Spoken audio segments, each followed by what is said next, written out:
طلال چودھری صاحب ہمارے ساتھ ہیں، وزیر مملکت برائے داخلہ۔ چودھری صاحب بہت سی باتیں ہیں، چلیں پہلے تو علیمہ خان کے بچوں کی بالکل گرفتاری کی بات کر لیتے ہیں۔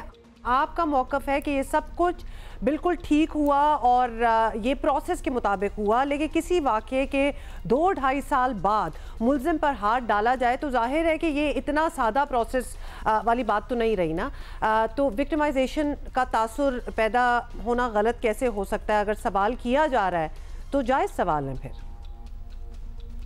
دیکھیے، سب سے پہلی بات تو یہ ہے کہ دیر سے گرفتار ہونا بے گناہی کے لیے کافی نہیں ہے، اور دوسری بات یہ کہ پولیس نے احتیاط کی ہے اور شواہد اکٹھے کرتے ہوئے اور انہیں گرفتار کرتے ہوئے، جس میں ایک وجہ ان کی لیٹ گرفتاری کی، ان کا جو ایک بیٹا ہے جو کہ اس وقت اس گاڑی کے اوپر موجود تھا حسان نیازی کے ساتھ، جب وہ تذلیل کر رہے تھے پاکستان کے شہداء کی وردی کی، پاکستان کے سپاہیوں کی وردی کی، وہ ساتھ موجود تھے۔ وہ 2 سال کے لیے ملک سے باہر چلے گئے تھے، اور یہ ساری چیزیں جو ہیں، اگر یہ کہہ دینا کیونکہ لیٹ گرفتاری ہوئی ہے اس لیے اب یہ انہیں بالکل چھوڑ دیا جائے، اور تو یہ میرا خیال ہے یہ آرگومنٹ اتنا وزنی نہیں ہے۔ چلے ایک بیٹے کی آپ بات کر رہے ہیں، دوسرا تو یہاں تھا بھی نہیں جب یہ سارا کچھ ہو رہا تھا، ان کی تو تصاویر بھی اب سامنے آ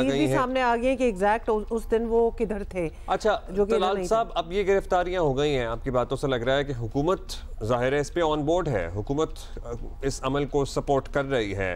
پھر اس سے پہلے جو مذاکرات کی باتیں تھیں، میثاق استحکام پاکستان کی باتیں تھیں، مطلب ان کی کیا حیثیت ہے سر؟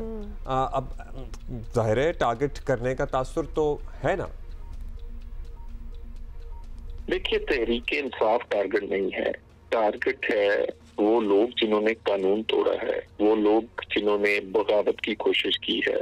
تحریک انصاف کو بھی ہر ایک نے مشورہ دیا ہے کہ اپنے آپ کو ڈسٹنس کریں ان لوگوں سے جنہوں نے ریاست کے خلاف، ریاستی اداروں کے خلاف، دفاعی اداروں کے خلاف، شہداء کے خلاف ایک بغاوت اور کیا، قانون کو ہاتھ میں لیا ہے۔ سو ان سے تو یہ کاروائی ان قانون توڑنے والوں کے لیے ہے، یہ کاروائی ہر ایک پہ یا تحریک انصاف کے خلاف نہیں ہے۔ اچھا، اب یہ بتائیے گا کہ تحریک انصاف کی طرف سے اب بھی اشارہ ہے کہ وہ گرینڈ نیشنل ڈائیلاگ چاہتے ہیں اور اس کے لیے دروازے کھول سکتے ہیں بطور حکومت۔ آپ لوگوں کا ہی فرض بنتا ہے کہ اس پر کوئی اچھا رسپانس دیں۔ نیچرلی بہتری تو تبھی آئے گی نا جب مل بیٹھ کے دونوں باتیں کریں، تو کوئی مثبت راستہ نکالنا پڑے گا، بات چیت شروع کرنی ہوگی۔ کیا ایسا قدم اٹھائے گی حکومت؟ کوئی پلان ہے؟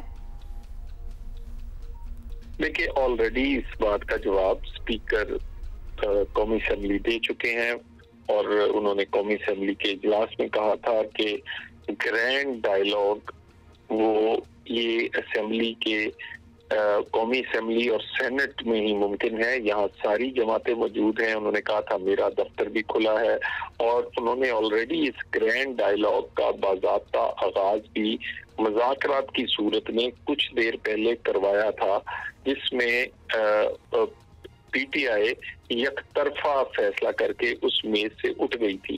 سو وہ میز بھی ادھر ہے، حکومت اور باقی جماعتیں بھی ادھر آمادہ ہیں۔ اسپیکر صاحب کی سربراہی میں ہوا تھا، اور اس سے اٹھا کون؟ یک طرفہ طور پہ پی ٹی آئی کو لوٹ کے اسی ٹیبل پہ آنا ہے۔ اور گرینڈ ڈائیلاگ کا مطلب یہ جو اسمبلیاں ہیں، یہ گرینڈ ڈائیلاگ کا ایک قانونی شکل ہے جس میں ہر پارٹی کے لوگ موجود ہیں، ہر صوبے کے، ہر علاقے کے لوگ موجود ہیں۔ تو گرینڈ ڈائیلاگ ہونا کے لیے پی ٹی آئی خود رکاوٹ ہے۔ اگر وہ کرنا چاہتی ہے تو وہ اسپیکر صاحب کی جو آفر ہے وہ اسے قبول کرے اور اس پہ عمل کرے۔